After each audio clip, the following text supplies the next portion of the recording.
வந்து அவனுக்கு அவன் கூட ஒரு பாவத்தை செய்யறான், நரகத்துக்கு போறான் அப்படின்னு எடுத்துக்கலாம். ஒரு ஊர்ல 10 பேர் 50 பேர் 1000 பேர் ஊர்ல இருக்கிற 30,000 50,000 1 லட்சம் பேர் செஞ்சாங்கன்னா அது கலாச்சாரம். ஒரு கெட்ட காரியத்தை வந்து காதல்ங்கிற பேரில் கத்திரிக்காய்ங்கிற பேரில் விபச்சாரத்தை நிலைநாட்டுறான்னு சொன்னா அது என்ன எல்லாம் ஊரே சேர்ந்து செய்யும் பொழுது அதுக்கு பேர் என்ன கொண்டாடும் பொழுது அது அயோக்கியத்தனம், திருட்டு முள்ள மாதிரித்தனம், முடிச்சதுக்கு தனம், கேடு கெட்டது.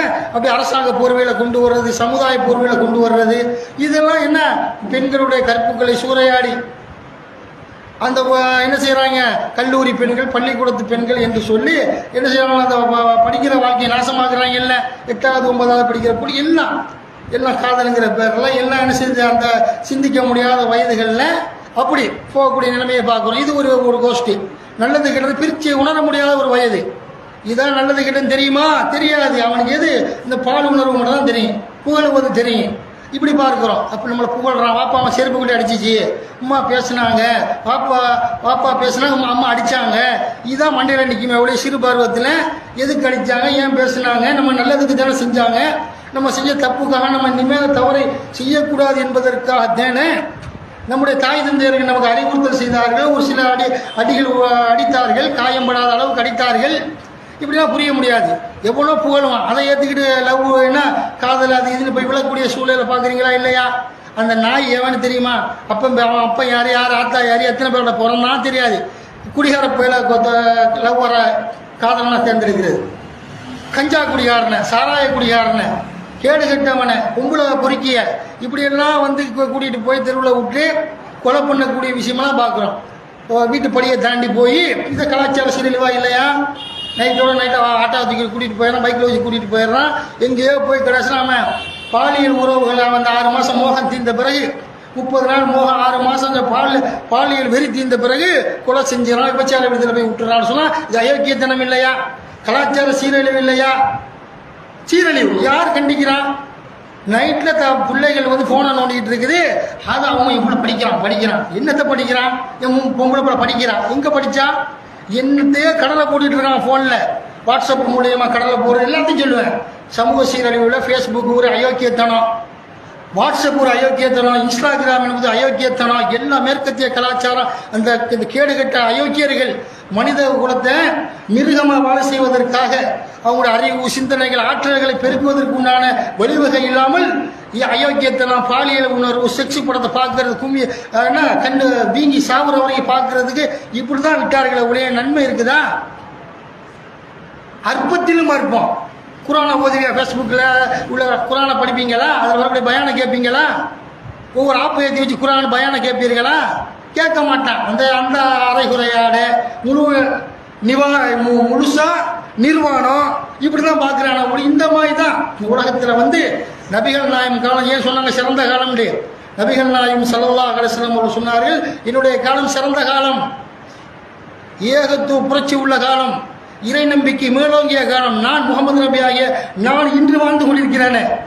நானும் என்னுடைய தோழர்களும் என்னை மூத்துக்கு பிறகு என்ன வேணாலும் நடக்கும். நபிகள் நாயமாகிய நான் இன்று வாழ்ந்து கொண்டிருக்கக்கூடிய இந்த தருணத்தில் உள்ள சகாபாக்கள், என்னுடைய சகாபாக்கள் சிறந்தவர்கள். அதற்கு அடுத்து வரக்கூடிய அடுத்த தலைமுறை சிறந்தவர்கள், அதற்கு அடுத்து வரக்கூடியவங்க சிறந்தவங்க சொன்னாங்களே, அதுக்கடுத்து முசீபத்தா போயிடும், எல்லாம் கேடு கெட்டாக போயிடும், எல்லா கொள்ள கற்பழிப்புலாம் வந்துரு என்பதற்காகத்தான் நபிகள் நாயம் ஸல்லல்லாஹு சொன்னாங்கன்னு சிந்திச்சு பார்க்கணுமா இல்லையா? அப்போ பிள்ளைகள் வந்து நைட்டில் ஃபோனை நோண்டிக்கிட்டு இருக்கு. என் பிள்ளை படிக்கிறான், என் பொம்பளை படிக்க எப்போ தான் ஹோம்ஒர்க் வருது, பகலில் ஹோம்ஒர்க் வரல பார்க்க மாட்டான்.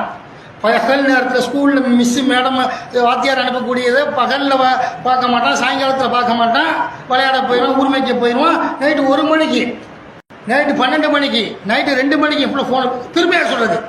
விடிய ஃபோனை பார்த்துக்கிட்டு இருக்கான். என் மகன் செருப்போடு அடிக்க வேணாம், விடிய பொம்பளை ஃபோனை பார்த்துட்டு இருக்கா, விளக்கு மாத்தால போட வேணாம். ஒரு மெச்சு என் பிள்ளைக்கு குரான் ஓதுது, என் பிள்ளை டியூஷன் படிக்குது, என் பிள்ளை வந்து அப்படியே நைட்லாம் தூங்க படிக்குது. உனக்கு தெரியுமா? தாய் தம்பி பார்த்தியா? அவன் என்ன பார்க்குறான், என்ன ஆபாசம் பண்ண பார்க்குறானா, என்ன ஏது, யாரோடைய கடலை போட்டுட்டு இருக்கிறாளா, எவனையாவது காதலிச்சுங்கிற இன்னம்லாம் நடக்குது அயோக்கியத்தனம். ரசூலுல்லாஹி ஸல்லல்லாஹு கேடு கட்ட காலம் இல்லையா? கியாமத்தினால நெருக்கத்தில் வந்துச்சா இல்லையா? அப்போ வந்து யாரோடைய எந்த தருதலையோடய இவன் கடலை போட்டுக்கிட்டு காதலுங்கிற பேரில் இருக்கிறான். பாப்பா அம்மா கண்டிக்க மாட்டேங்கிறாங்க. இவன் எவனோடைய கடலை போட்டு எந்த ஐட்டத்தோடய கடலை போட்டுட்டு இருக்கிறான், இவன் கண்டிக்க மாட்டேங்கிறான். பாப்பா அம்மான்னு சொன்ன என்ன அர்த்தம்? படி தாண்டி போன ஓடிட்டா அழுகுறது. அப்போ கண்காணிக்கணுமா இல்லையா? அப்போ இதெல்லாம் பார்க்குறோம். நபிகள் நாயகம் ஸல்லல்லாஹு அலைஹி சொன்னாங்க, எல்லாம் எனக்கு பிறகு வரக்கூடிய எல்லாம் முசீபத்து பிடிச்ச காலம். இறை நம்பிக்கையாளர்களை தவிர அல்லாஹ்க்கு பயன்படக்கூடிய ஒரு ஏகத்துவ கூட்டம் ஒன்று இருக்கு. ஊருக்கு 2 பேர் இருப்பான், ஊருக்கு 10 பேர் இருப்பான், ஊருக்கு ஒத்த இருப்பான். அந்த மாதிரி ஒரு காலம் வரும். நபிகள் நாயகம் சொல்றாங்க, முகமது நபி ஸல்லல்லாஹு அலைஹி வஸல்லம், அந்த கியாமத் நாள் வரைக்கும் ஒரு கூட்டம் ஏகத்துவத்தை தௌஹீதை உள்ளபடி சொல்லிக் கொண்டிருக்கக்கூடிய ஒரு கூட்டம் இருக்கும். அவர்களை தவிர்த்து பார்த்தீர்கள் என்று சொன்னால் எல்லாம் கேடு கட்டோமேனா இருப்பான். ரசூலுல்லாஹ் சொன்னாங்களா இல்லையா? கல்வி பறிக்கப்படும். கியாமத்தினோட அடையாளமாக நபிகள் நாயகம் ஸல்லல்லாஹு அலைஹி சொன்னாங்க, கல்வி பறிக்கப்பட்டா இருக்குது. சிந்திச்சு பாருங்க, என்ன அர்த்தம்? கற்றபடி நடக்க மாட்டான். கல்வி பெரிய டாக்டருமா, வக்கீலுமா, பெரிய பெரிய நீதிபதியுமா, அவன் பெரிய டீச்சருமா, பெரிய அளவுக்கு நான் பெரிய ஐஏனா நான் ஆராய்ச்சி படிச்சிருக்கேன், பிஹெச்டி முடிச்சுக்கிறாமா, எல்லாம் கடிசடையாக இருப்பான். கல்வி பறிக்கப்பட்டு விடும். கல்வி வேலைக்காண்டி இருப்பான். காசு கிடைக்கல, 1 லட்ச ரூபா சம்பளம் கொடுக்குறாங்கல்ல, 10 லட்ச ரூபா 1 கோடி ரூபா வாங்குறேன்ல படிப்புக்கு தக்கவாறு, ஒரு 50,000 உள்ளூர்ல இருந்தால் கூட வாங்குறேன் படித்தேன்ல என்பதற்காக ஒரு படிப்புக்கு கல்வி இருக்குமே ஒழிய வாழ்க்கையில் நடைமுறைக்கு இருக்குதா? அந்த கல்வியின் மூலம் பயன் இருக்குதா? பயனற்ற கல்வி. ஏமாற்றுவது, பிராணத்தனம் பண்ணுவது, பித்தனாட்டம் பண்ணுவது, படிக்காத பாமரனை விட படிச்ச ஐக்கியத்தனம் பண்றானா இல்லையா? அதை ரசூலுல்லாஹ் சொன்னாங்க, ரொம்ப பண்றான். அந்த மாதிரி நபிகள் நாயகம் ஸல்லல்லாஹு அலைஹி முன்னறிவிப்பு செய்றாங்க, யுக முடிவு நாளில் கல்வி பறிக்கப்பட்டு விடும் ரசூலுல்லாஹ் சொல்றாங்க. மார்க்க கல்வியும் தான் அது பறிக்கப்பட்டு, மார்க்க கல்வி ஆலிம்கள் இல்லாமல் இருக்கிறாங்களா? பாக்கியாத் மிஷ்பா என்ன பாக்கவி அவர் இவர் மிஷ் என்னென்னமோ போடுறானா இல்லையா? அந்த முஃப்தி ஷேக் என்னென்னதே போட்டு தொலைகிறாங்க. அவன் கல்வி பறிக்கப்பட்டா இருக்குது. எல்லா கல்வியும் இருக்கும், அந்த கல்வி இப்படி நடக்க மாட்டான், ஏற்கு மாறா இருப்பான். பயான் ஒன்று போனோம், நடைமுறை ஒன்றா இருக்கும். மக்கள் மன்றத்தில் குர்ஆனை வாசிப்பான், மக்கள் இல்லாத நேரத்தில் சைத்தானா இருப்பான். மக்களுக்கு பயான் பண்ணுமா, வெளி உலகத்தில் யாருமே இல்லாத நேரத்தில் ஒன்றான சைத்தானா இருப்பான் என்று சொன்னால் சிந்தித்து பார்க்க. இந்த மாதிரி சொன்னாங்க, கல்வி பறிக்கப்படும் என்று நபிகள் நாயகம் சொன்னாங்கன்னா சிந்திச்சு பார்க்கணுமா இல்லையா? அப்போ அந்த மாதிரி நம்ம என்ன செய்யணும்? அந்த காலம் என்பது கல்வி இருக்குது, ஆனால் நடைமுறையில் இல்லை வாழ்க்கையில் என்பதை லஞ்சம் வாங்குவது, அது ஏமாற்றுவது. மருத்துவராக இருக்கிறான், பணத்துக்கு வைத்தியம் பார்க்குறான், செத்து போன பணத்துக்கு மருத்துவராக இருக்கிறான். அந்த அம்மா தேராதுன்னு தெரியும், இல்லைன்னு ஒரு வாரம் பெட்டில் வாங்கி அவன் காசை கொடுக்குறதுக்காண்டி, இல்லை தேராத வீட்டுக்கு கூட்டிகிட்டு போங்கன்னா அது வேற கணக்கு. அந்த வயசு போச்சு, 7வது கிட்னி போச்சு, அது போச்சு, வீட்டில் கொண்டு போவாங்க, இது அல்லாவுடைய நாட்டம் அப்படி சொல்லுவானா? இன்னும் 10 நாளைக்கு வச்சுட்டு காசை போடுவோம். இது என்ன அயோக்கியத்தனம்? மருத்துவர்கள் பல பேர் செய்கிறானா இல்லையா? அந்த மாதிரி சுவப்பிரசவம் குழந்தை பிறக்கும், என்ன செய்வோம்? அயோக்கிய ராஸ்கல் என்ன செய்வோம் அப்படின்னு கேட்டால், இல்லை புள்ள தலை பிறண்டு கிடக்குது, என்ன தேவை காசை கொடுக்குறானா இல்லையா? இந்த கேடு கட்டவங்க அப்படிலாம். கல்வி என்னப்பா? ரசூலுல்லாஹ் சொல்றாங்க, கல்வி பறிக்கப்படும். உள்ளத்தை விட்டோம், பொருளாதாரத்துக்கு மட்டும் கல்வி வச்சுக்கிறோம் தவிர நடத்தையில் இருக்காதுன்னு நபிகள் நாயகம் ஸல்லல்லாஹு அலைஹி வஸல்லம் செயலில் இருக்காதுன்னு சொல்றாங்களா இல்லையா? அந்த மாதிரி மருத்துவர்கள் ஏமாற்றுவது, படித்தவன் ஏமாற்றுவது, அரசியல்வாதி ஏமாற்றுவது, ஆன்மீகவாதி ஏமாற்றுவதுன்னு போகுதா இல்லையா? இப்படி பார்க்கிறோம். அதனால அல்லாஹ்வுடைய மார்க்கம் தெளிவாக சொல்லுகிறது, இந்த மார்க்கம் என்பது சிறந்த ஒரு மார்க்கம். நபிகள் நாயகம் ஸல்லல்லாஹு இஸ்லாமிய மார்க்கம் வெள்ளேன்னு உள்ள ஒரு மார்க்கம், வெண்மை மார்க்கம்ன்றாங்க. அந்த கார் இருள் கூட இந்த மார்க்கத்தில் ஒப்பீடு செய்யும் பொழுது கடுமையான இருட்டு கூட வெண்மையா தெரியும்.